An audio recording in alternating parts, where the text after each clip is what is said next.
السلام علیکم ورحمۃ اللہ۔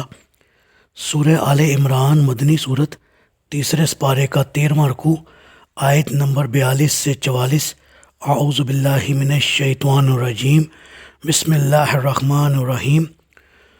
وَإِذْ قَالَتِ الْمَلَائِكَةُ يَا مَرْيَمُ إِنَّ اللَّهَ اصْطَفَاكِ وَطَهَّرَكِ وَاصْطَفَاكِ عَلَى نِسَاءِ العالمین۔ اور وہ وقت بھی یاد کرو جب فرشتوں نے مریم سے کہا، اے مریم، اللہ نے تجھے برگزیدہ کیا اور پاکیزگی عطا کی اور تجھے پورے جہان کی عورتوں پر ترجیح دے کر منتخب کر لیا ہے۔ یا مریم اقنتی لربکی واسجدی وارکعی مع الراکعین۔ مریم، اپنے رب کی فرما بردار رہنا اور رکوع کرنے والوں کے ساتھ مل کر تم بھی رکوع اور سجود کیا کرو۔ جی، اس آیت سے معلوم ہوا کہ جن ایام میں سیدہ مریم ہیکل کے حجرہ میں مقیم رہ کر اللہ کی عبادت میں مصروف رہا کرتی تھی، ان دنوں فرشتے ان سے ہم کلام ہوا کرتے تھے۔ فرشتوں ہی نے سیدہ مریم کو اطلاع دی کہ اس کا پروردگار اس پر کس قدر مہربان ہے، اور اس نے سیدہ مریم کو سارے جہان کی عورتوں پر فضیلت اور ترجیح دی ہے۔ چنانچہ رسول اللہ صلی اللہ علیہ وآلہ وسلم نے فرمایا کہ مردوں میں تو بہت سے باکمال لوگ ہو گزرے ہیں، مگر عورتوں میں کوئی کامل نہیں ہوا سوائے مریم بنت عمران اور آسیہ زوجہ فرعون کے۔ ساتھ ہی ساتھ فرشتوں نے سیدہ مریم کو یہ ہدایت بھی کی کہ وہ بطور شکریہ اللہ تعالیٰ کی مزید فرما بردار بن کر رہے، اور اس مسجد میں جو جماعت ہوا کرتی تھی وہ بھی اس میں شامل ہو کر نماز باجماعت کا اہتمام کرے۔ ذالک من انباء الغیب نوحیہ الیک وما کنت لدیہم اذ یلقون اقلامہم ایہم یکفل مریم وما کنت لدیہم اذ یختصمون۔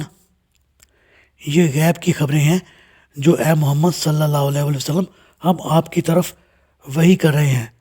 آپ اس وقت ان لوگوں کے پاس موجود تو نہ تھے جب وہ اپنے اپنے قلم اس فیصلے کی خاطر پھینک رہے تھے کہ ان میں مریم کا سرپرست کون بنے، نہ ہی آپ اس وقت ان کے پاس موجود تھے جب وہ باہم جھگڑا کر رہے تھے۔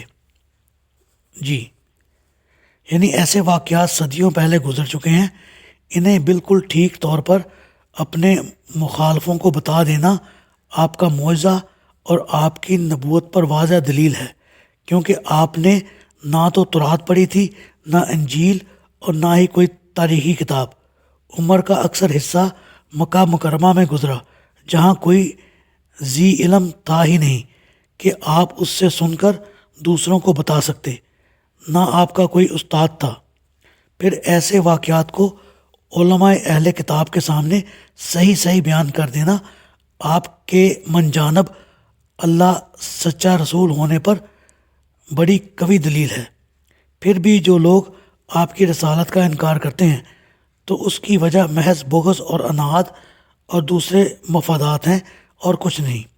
سیدہ مریم پر اللہ تعالیٰ کی جو عنایات ہو رہی تھیں ان سے ہیکل کے تمام خادم واقف تھے، اور ان میں ہر شخص یہ چاہتا تھا کہ سیدہ مریم کی سرپرستی کا اعزاز اسے حاصل ہو، اور اس سلسلے میں ایک دوسرے سے جھگڑتے اور اپنے استحقاق کے دلائل بھی دیتے ہیں۔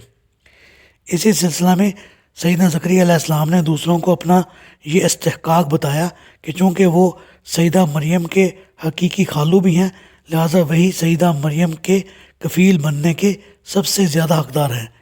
لیکن دوسروں نے سیدنا زکریا علیہ السلام کے اس استحقاق کو چندہ اہمیت نہ دی، اور بالآخر طے یہ ہوا کہ ایسے سب حضرات اپنی اپنی کلمے جن سے وہ تورات لکھا کرتے تھے کسی بہتی ندی میں پھینک دیں۔